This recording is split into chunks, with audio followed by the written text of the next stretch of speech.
देखिए, मुर्शिदाबाद लेकर BJP dirty politics कर रहे हैं। ये जो रिपोर्ट है ये कंप्लीट है या नहीं है, ये हमारा लीडरशिप एनालाइज करने के बाद हम लोग बताएंगे। लेकिन भाजपा जो कर रहे हैं, ये अमित मालव्य और भाजपा लीडर जो कर रहे हैं, देखिए मुर्शिदाबाद का जो घटना है वो बुरा इंसिडेंट है, हम लोग सब लोग कंडेम किया।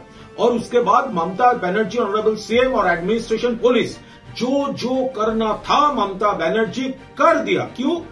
देखिए, एक तो जो क्रिमिनल है उसको पकड़ा गया और चल रहा है ये प्रोसेस। 2, कंपनसेशन, जिसका मौत हुआ है वो फैमिली, जिस लोग इंजर्ड हुआ है उसका फैमिली, जिसका दुकान और घर का कोई डैमेज हुआ है उसका फैमिली, पूरा कंपनसेशन के जो काम वो चल रहा है, सरकार कर दिया है। और थर्ड है आउटसाइडर का एस्पेक्ट, या सीमा के पार से कुछ लोग आए थे या दूसरे जगह से कुछ लोग आए थे ये प्लान करने के लिए, इसका ऊपर जो इंडिकेशन है उसका ऊपर इन्वेस्टिगेशन चल रहा है।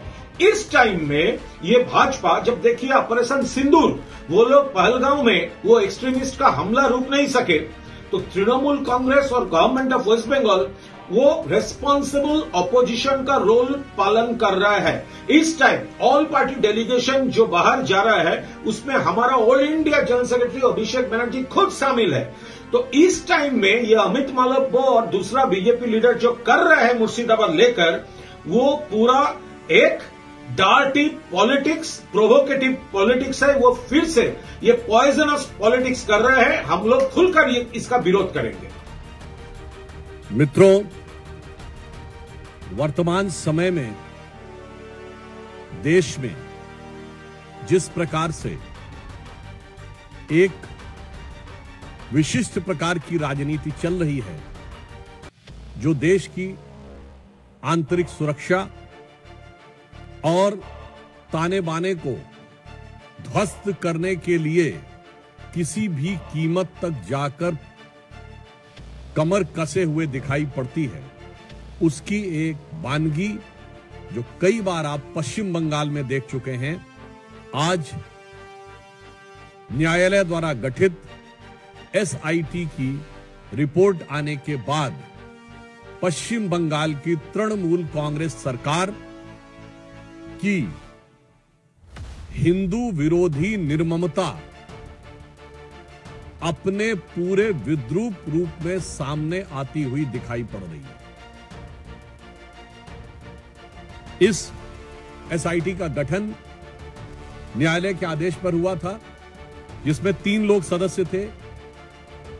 एक registrar law national human right commission के थे और 2 सदस्य पश्चिम बंगाल की न्यायिक सेवा के थे, अर्थात एक मानवाधिकार आयोग से सदस्य थे और 2 पश्चिम बंगाल की न्यायिक सेवा वेस्ट बंगाल लीगल सर्विसेज थे। और उन्होंने 11 अप्रैल 2025 फ्राइडे,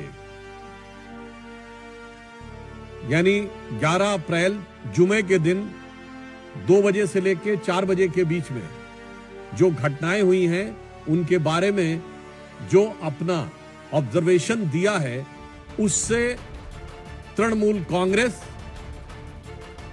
इंडी गठबंधन और ये सेक्युलरिज्म के सो कॉल्ड सेल्फ चैंपियंस का नकाब पूरी तरीके से उतर गया है। पहली बात, बहुत आश्चर्य और दुख की बात है कि जो लोग ये कहते थे कि पाकिस्तान से युद्ध करने की क्या जरूरत है, सिर्फ आतंकियों के ऊपर कार्रवाई हो, जबकि हमारी सरकार ने आतंकियों पर ही कार्रवाई की, उनमें से एक ने भी नहीं बोला कि पश्चिम बंगाल के मुर्शिदाबाद में किसी भी विषय को लेकर आपको आपत्ति है तो हिंदुओं के ऊपर हिंसा करने की क्या जरूरत है। हरगोविंद दास और चंदन दास पिता पुत्र की मृत्यु पर किसी ने एक शब्द भी नहीं बोला। वही लोग अचानक ऑपरेशन सिंदूर के बाद पाकिस्तान के प्रति सहानुभूति दिखाते हुए नजर आने लगे। इसमें जो फाइंडिंग्स आई हैं, पहला पॉइंट जो तृणमूल कांग्रेस ने यह प्रचार करने का, भ्रम पैदा करने का प्रयास किया था कि इसमें बाहर के लोग शामिल थे। उनके कुछ सांसदों ने दूसरे राज्यों के लोगों का नाम लिया था, विशेषकर उत्तर प्रदेश बिहार का नाम लिया था, जो सरासर अनुचित है। परंतु इस फाइंडिंग में बहुत साफ साफ तौर पर तृणमूल कांग्रेस के नेता और एमएलए का नाम भी सामने आया है और इसमें कहा गया है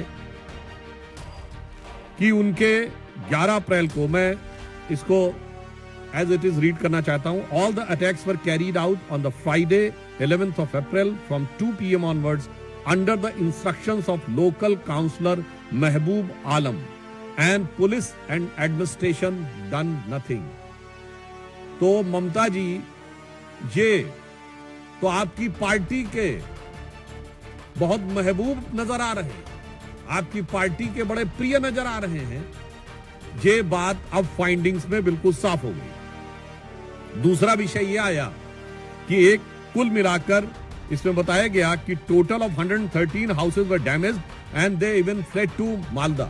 जो ये कहने का प्रयास किया गया था कुछ नेताओं के द्वारा कि ऐसा तो कुछ खास हुआ ही नहीं, कोई महत्वपूर्ण, कोई ऐसी उल्लेखनीय घटना नहीं हुई, ये बात बिल्कुल साफ सामने आई कि 113 जो हाउसेस थे वो पूरी तरीके से विध्वंस हुआ और लोगों को वहां से पलायन करने पर बाध्य होना पड़ा।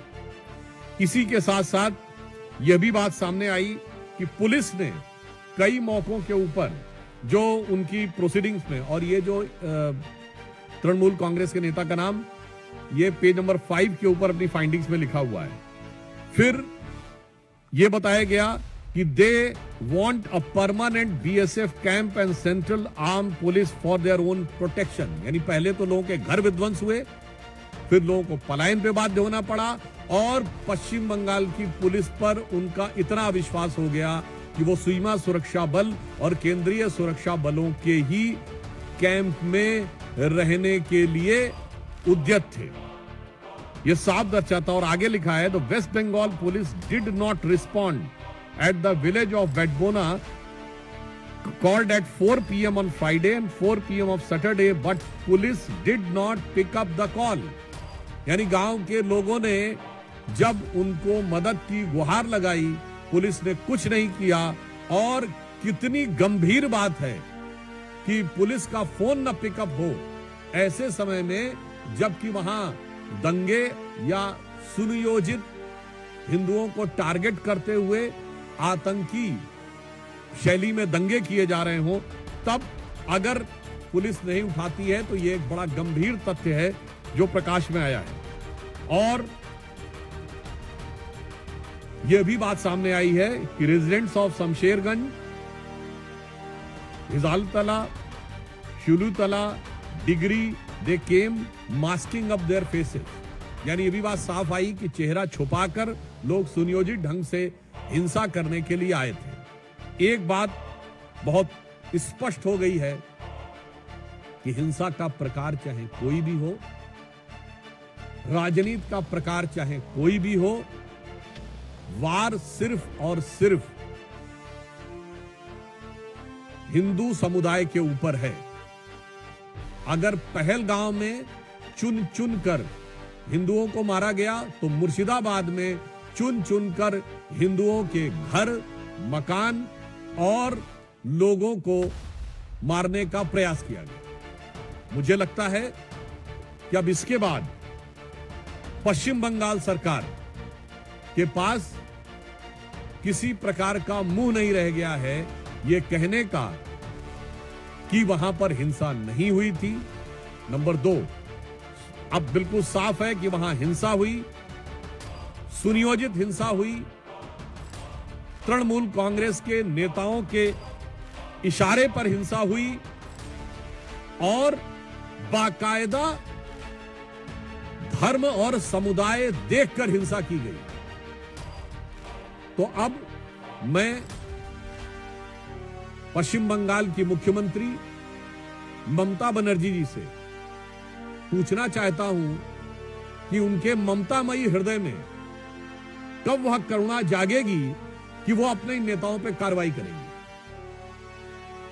हम भारतीय जनता पार्टी की तरफ से स्पष्ट रूप से पूछना चाहते हैं कि न्यायालय के द्वारा गठित एसआईटी में यह तथ्य आने के बाद तृणमूल कांग्रेस के नेताओं पर ममता बनर्जी जी कब कार्रवाई करेंगी और अपने नेताओं के अपमानजनक और मारे गए लोगों का उपहास उड़ाने वाले बयानों के लिए कब माफी मांगेंगी। धन्यवाद। मित्रों, प्रश्न सादर आमंत्रित है। सबसे पहले